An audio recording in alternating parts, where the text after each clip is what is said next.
alaykum hurmatli Yagada go'yish hozirlari. 4 yoshli adashmasam 4-bargi bo'lish kerak. Shinjon sorti. Hop, bu juda ham shirin sort bo'ladi. Ta'mi juda ham mazali. Bu maydasi, mana bu yirigi.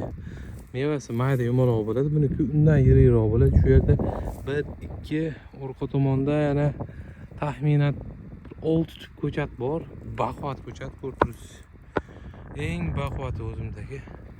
Bunisi ham o'tgan yili butolmagan, mana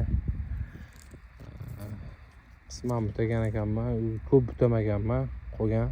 Nimaga buni olishga majbur bo'ldim? Kimga kerak bo'lsa, ehtiyot hech qanaqa mablag'siz, hech qanaqa pulsiz o'zlari kelib shuni ko'chirib olishadi.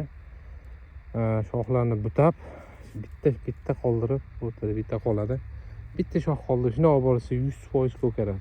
Mana bekorga beraman. Bundan ko'paytirib olganman, bor o'zimda. Bu onalik edi. Buni olishga joyim yo'q menda, to'g'ri tushuninglar. Bu yoq hamma yoq ko'chat bo'lib ketdi. Hozir mash zonani tozalayapmiz. Tozalab bo'ldi oxirgacha. Ko'rib tursizlar. Holatini juda ham besar holatda, menga yoqmaydi. Mutlaqo bekorga beraman. Hop.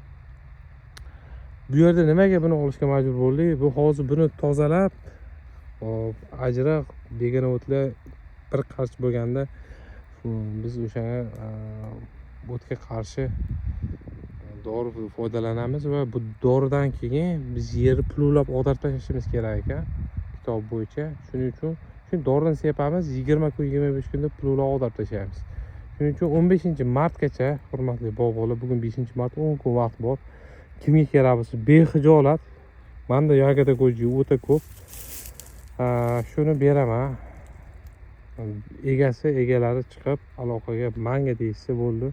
Uni faqat sharti 15-martgacha kelib bemalol shuni o'rnidan, agar yo'q biz ko'chira olmaymiz, ko'chirtirib bering deyishsa, 50 ming so'm bersa, 4tasini shundan ko'chirib butab top-toza qilib beramiz o'zimiz. Shu yerda ishchilar bor. Bir pasta qilib beradi, shuni top-toza qilib beradi. U ish emas. Shunaqa gaplar. Uni yonida yana bitta boshqa turi bor, ta'mi taxir. Uni tavsiya qilmayman, lekin u zaharli bo'lishi mumkin.